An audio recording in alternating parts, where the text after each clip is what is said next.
Good morning, Elvis. Yes, we are in Cape Town, and yesterday, or rather maybe in the early mornings of today, Delloitte released a report on the state of innovation in the mining sector.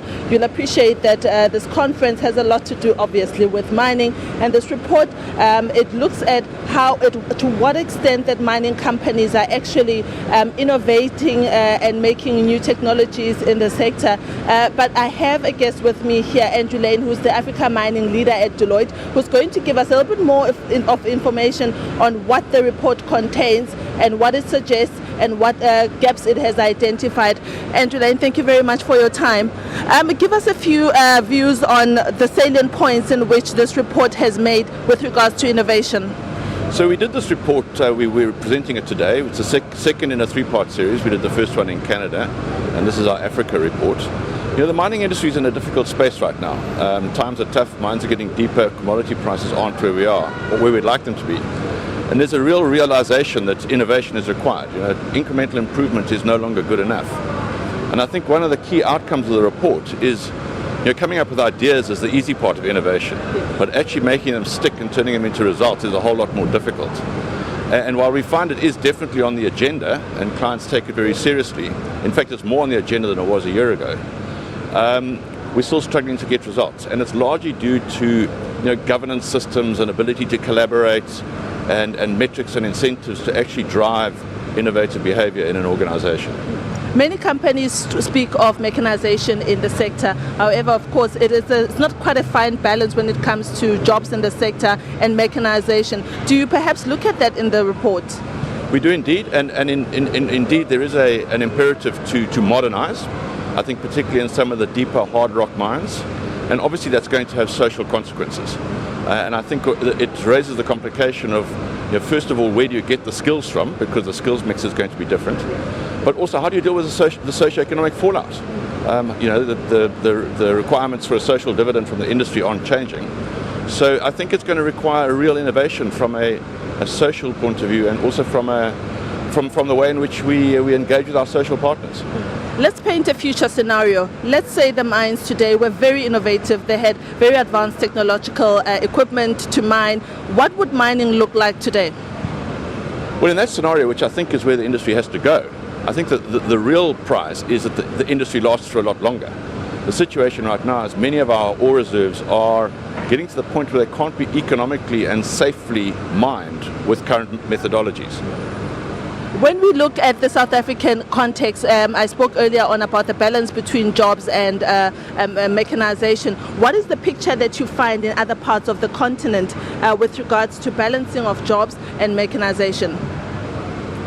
I think it's pretty much the same. I think the job situation is potentially a bit more acute in this country, given where we are and some of the sort of difficult relationships we have in the industry between stakeholders.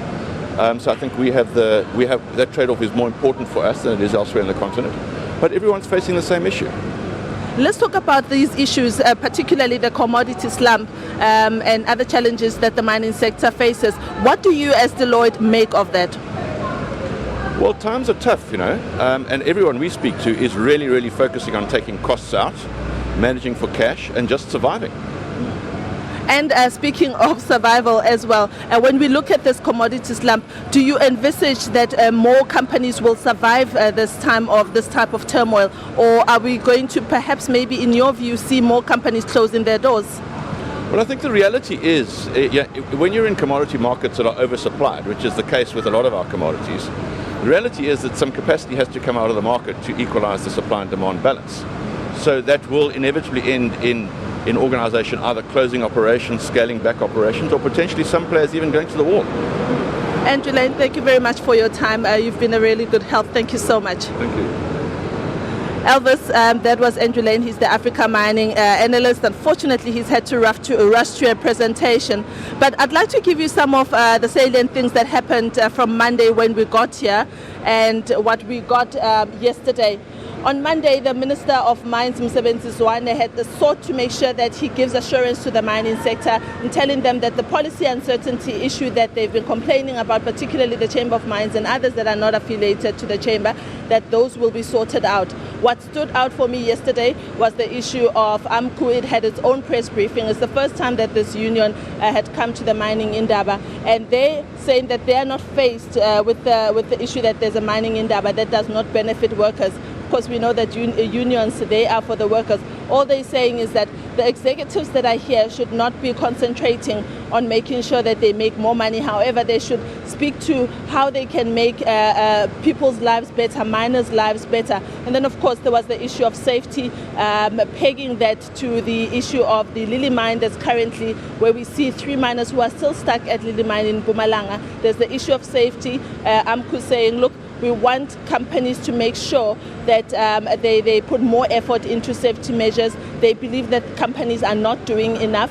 Companies, on the other hand, they say, look, we will strengthen the capacity that we have to make sure that workers are safe, workers work in a proper environment. There are a couple of statistics from 2015 that say that mining fatalities dropped in 2015 compared to 2014. In 2015, I believe there were only 77 fatalities compared to 84 in 2014. However, injuries had gone up by around 15%. So those are the most topical issues at the Mining Indaba, Elvis, and we will be bringing you more updates throughout the bulletins on Channel 44 and across all the SABC channels. Yeah, well, thank you so much for that report. That's our reporter at the Mining Indaba, Setho, chatting to us there. Well, we'll be taking a break.